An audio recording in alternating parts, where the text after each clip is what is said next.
আসসালামু আলাইকুম সবাইকে। আশা করি সবাই অনেক বেশি ভালো আছেন। আজকে অনেক দিন পর একটা ব্লগ নিয়ে হাজির হয়েছি আমি, আর আমার সাথে রয়েছে শ্রাবণী।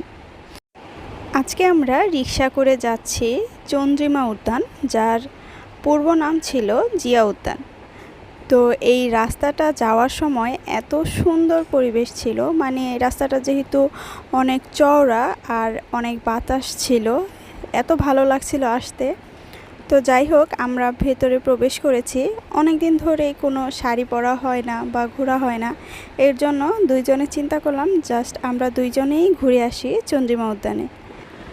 চন্দ্রিমা উদ্যান নিয়ে বলার মতো কিছুই নেই আসলে। এটা এত পপুলার একটা প্লেস আর এত সুন্দর একটা পরিবেশ বান্ধব জায়গা, যেখানে কোনো রকম বিশৃঙ্খলা টাইপের কিছুই নেই। সবাই এখানে যার যার মতো হাঁটতে পারছে, পরিবেশ দেখতে পারছে। এত ভালো লেগেছে এসে। আর এই গরমের সময়ও এখানে কেমন একটা ঠান্ডা ঠান্ডা পরিবেশ রয়েছে, প্লাস এখানে আসলেই একটা শান্তি অনুভব করা যায়। আমরা ম্যাক্সিমাম বাঙালিরাই প্রাকৃতিক পরিবেশ অনেক বেশি পছন্দ করি, আর এই জায়গাটা আমাদের জন্য সবার জন্যই অনেক বেস্ট একটা প্লেস। এখানের পরিবেশ তো ডেফিনেটলি অনেক বেশি সুন্দর, কিন্তু আমাদের দুইজনের আসার উদ্দেশ্য হলো অনেক দিন ধরে ঘোরা হয় না, তাই একটা প্লেস, প্লাস হলো ছবি তোলা। অনেক দিন ধরে তেমনভাবে ছবি তোলা হচ্ছিল না, তাই দুইজনে যেখানে যেখানে ভালো লেগেছে সেখানেই ছবি তুলেছি। কিন্তু আফসোসের বিষয় হলো আমরা দুইজন যেহেতু এসেছি, তাই আমাদের দুইজনের একসাথে কোনো ছবি তোলা তেমন হয়নি। এক ভাইয়াকে বলেছিলাম জাস্ট আমাদের দুজনে একটা ছবি তুলে দিন, সেখানে কয়েকটা ছবি তোলা হয়েছে। যাক, ভাইয়াকে ধন্যবাদ। যদিও সে হয়তো আমার ভিডিও দেখবে না, তারপরেও তাকে ধন্যবাদ জানিয়ে দিলাম।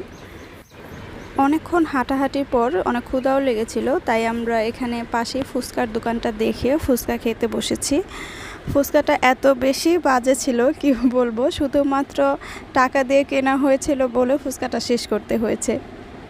খেতে খেতে শ্রাবণীরও রিভিউ নিচ্ছিলাম, কিন্তু বেচারি কি আর রিভিউ দিবে, আলাদা করে রিভিউ দেওয়ার মতো কিছুই নেই, কারণ এতই বাজে যে কিছু একটা বলবে সেটারও জো নেই। তো আমরা অনেকক্ষণ হাঁটাহাঁটি করেছি, প্রায় 1.5 ঘন্টার মতো হাঁটাহাঁটি করা শেষ। তারপর এত বেশি ক্লান্ত হয়ে গিয়েছিলাম, কিন্তু তারপরেও অনেকগুলো প্লেস দেখা শেষ হয়নি। এখানে রয়েছিল মসজিদ, তারপর একটা সিঁড়ি কোঠা, তারপর অনেকটা বড় জায়গা যেখানে ছবি অনেক সুন্দর এসেছিল আর কি, শুধু গাছ আর গাছ অনেক দূর পর্যন্ত। তো যাই হোক, অনেক হাঁটাহাঁটি করেছি, অনেক ঘুরেছি দুইজনে। আপনারা যারা ঢাকায় আছেন আর এখনও চন্দ্রিমা উদ্যানে আসেননি, তারা কিন্তু এই প্লেসটা মিস করবেন না। তো আজকের জন্য এ পর্যন্তই। সবাই ভালো থাকবেন। আল্লাহ হাফেজ।